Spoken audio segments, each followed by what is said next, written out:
Let's finish up this lesson looking at flex fields, segments, value sets, and predefined flex fields. Throughout the application, there's built-in flexibility, and part of that flexibility is flex fields. By definition, they're flexible and they let you define business objects based on your business needs, whether you need multiple segments, you want to control the input by predefining the value sets or even a range. You can set up descriptive flex fields, which give you additional information about something, extensible flex fields, which to the best of my knowledge are primarily used in defining your items and letting you capture additional information and even write rules against the data that goes in there. Key flex fields, which there are a handful of those, things like the purchase order number, I think maybe the sales order number, the locator flex field, the GL account code. And as mentioned, the value set allows you to define what can go into a particular field or segment. So descriptive flex fields for additional information about a business object. So the example here is a stock location, capturing additional information about the locator, the stock room, production.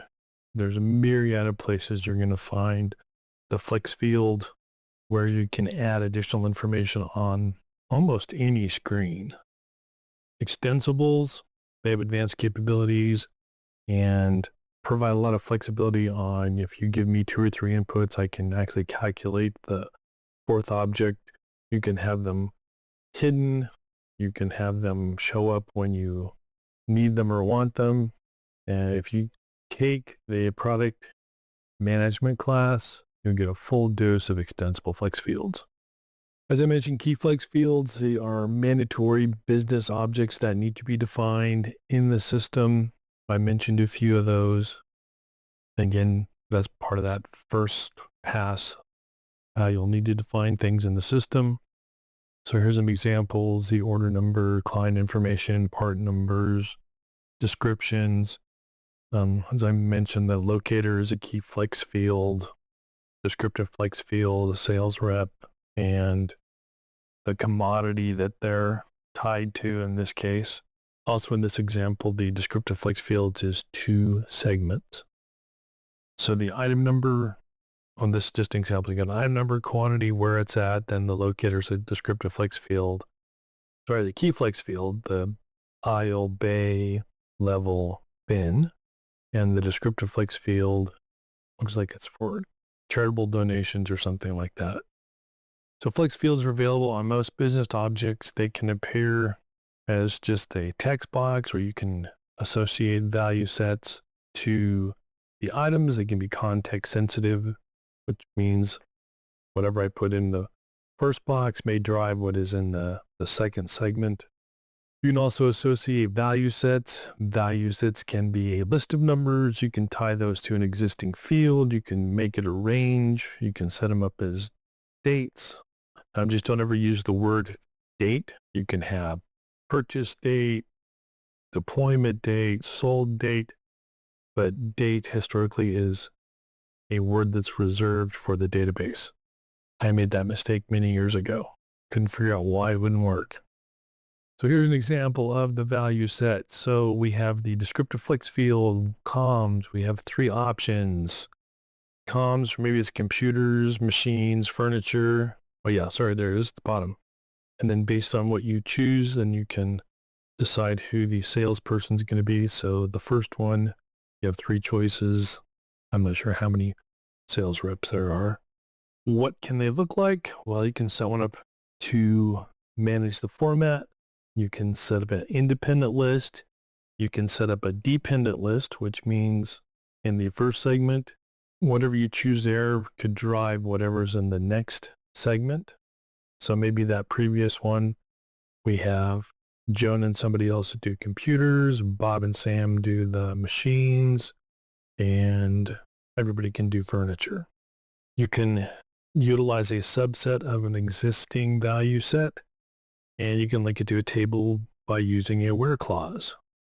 So maybe you want to use the employee table so you can pull in your salespeople for validation. The predefined key flex fields are the account alias, which allows you to associate a predefined accounting string to miscellaneous transactions.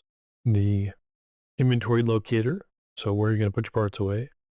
Also, the consigned and valuation unit are used in the cost accounting function. As I mentioned, the account alias key flex field is tied to a GL account. So I can say I want to scrap. User doesn't have to worry about the account number, shrinkage, write-off, whatever it happens to be. That way the user only has to read what it is they're trying to do. Am I issuing it out of stock? Do an issue, scrap, boom, everything's there. They don't have to worry about the account number. You mentioned the locator, so row rack bin or aisle rack, row bin, warehouse, aisle, bin, whatever makes good sense. And you can utilize whatever you have unless you want to redo it. Of course, ironically, the table that these live in is inv_item_location. Never knew why they called the locator table locations, but hey, again, I didn't program it. So if you go into setup and maintenance under the manufacturing and supply chain management setup area, go to inventory management, the manage inventory account alias key flex field is there along with the one for the locators. When you define the account alias task, you need to identify what org is it going to be used in. Then you can define the alias, assign the account, give it a description, when it's going to be available, and actually the additional information is a descriptive flex field if you want to add more to that. And you can use it when you do miscellaneous issues or receipts.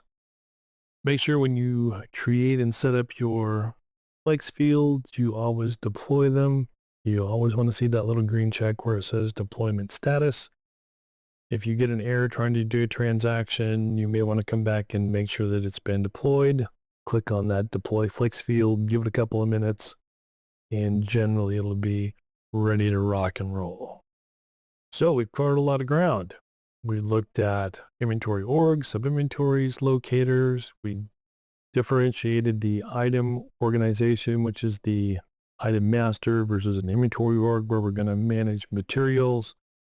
We talked about units of measure, their classes, their base units of measure. Remember, it's all about the base when we're doing the conversions. You can do an intra-class conversion, things that are not going to change, like linear measurements or weight measurements that don't change. You can do inter-class. So that's my weight to quantity. Remember, ton of feathers, ton of steel. You can also do unit of measure. You can use dual unit of measure when transacting items if you set that up. We talked about the calendar, the days we're going to be working. We're going to be doing transactions, scheduling things. And then we just finished up with the flex fields. So thanks for watching, and we'll see you in the next lesson.